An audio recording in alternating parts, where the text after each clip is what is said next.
Bismillah ar-Rahman ar-Rahim, wa salatu wa salam ala ashraf al-mursalin. Mes chers frères, mes chères sœurs, assalamu alaikum wa rahmatullahi wa barakatuh. Le verset le plus répété dans le Coran est le verset suivant. Bismillah ar-Rahman ar-Rahim, fabi ayyi ala'i rabbikuma tukadhiban. Ligne de traduction, lequel donc des bienfaits de votre Seigneur n'ignorez-vous? Ce verset se trouve dans Surat ar-Rahman, qui est une sourate nommée par l'un des plus beaux noms d'Allah qui est Ar-Rahman. En effet, ce verset se répète 31 fois dans Surat Ar-Rahman.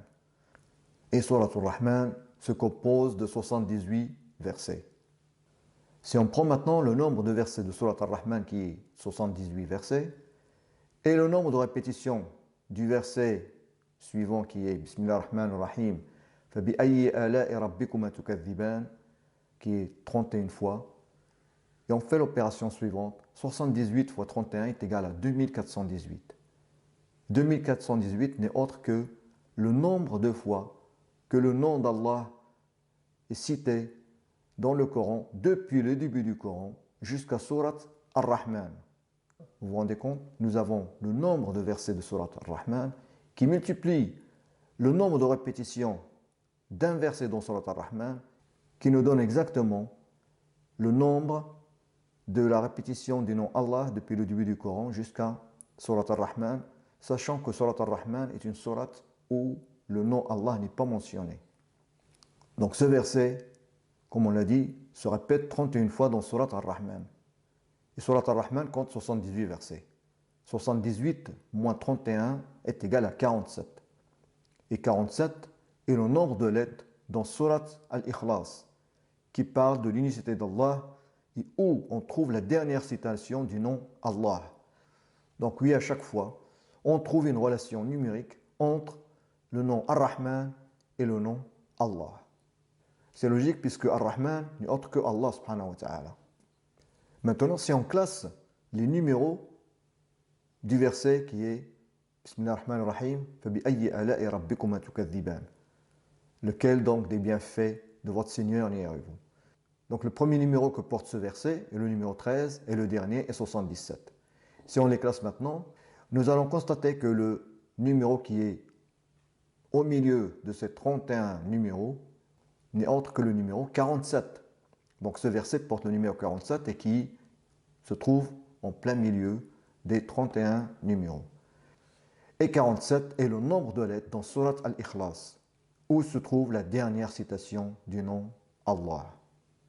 D'un autre côté, Surat Ar-Rahman a le numéro 55. Et dans le Coran, le nom Rahman et Ar-Rahman se répètent 57 fois. 55 plus 57 est égal à 112.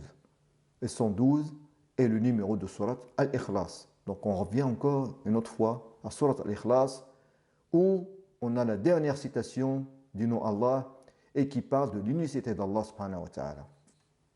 Maintenant, si on regarde les ordres alphabétiques des lettres du nom Ar-Rahman, de plus on va regarder la répétition de ces lettres en tant que lettres Nouraniya dans le Coran.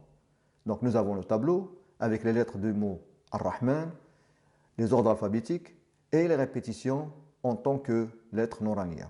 Donc nous avons la lettre Alif qui a un ordre alphabétique 1 qui se répète comme lettre Nouraniya 13 fois. La lettre Lam qui a l'ordre alphabétique 23 et se répète en tant que lettre Nouraniya 13 fois. La lettre Ra qui a l'ordre alphabétique 10 et se répète en tant que lettre Nouraniya 6 fois. La lettre Ha qui a l'ordre alphabétique 6 et se répète en tant que lettre Nouraniya 7 fois. La lettre Mim a l'ordre alphabétique 24 et se répète comme lettre Nouraniya 17 fois. Et enfin la lettre Noun qui a l'ordre alphabétique 25 et ne se répète qu'une seule fois en tant que lettre Nouraniya dans le Coran. Si on fait maintenant la somme des ordres alphabétiques, on obtient 89.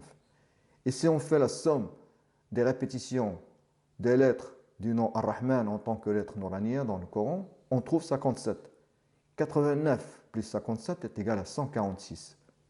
Et 146 est égal à 2 fois 73. Mais à quoi fait référence le nombre 73? En effet, 73 est la somme des ordres alphabétiques du nom Allah.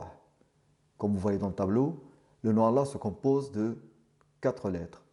Nous avons Alif, ordre alphabétique 1, Lam 23, le deuxième Lam 23, et Ha 26, la somme de 273. Donc on voit bien qu'il y a un lien étroit dans le Coran entre Surat Ar-Rahman et Surat Al-Ikhlas, où on a la dernière citation du nom Allah, et aussi entre le nom Ar-Rahman et le nom Allah du point de vue numérique, car Ar-Rahman n'est autre que Allah subhanahu wa ta'ala. Barakallahu fikum et qu'Allah vous protège. Wassalamu alaikum wa rahmatullahi wa barakatuh.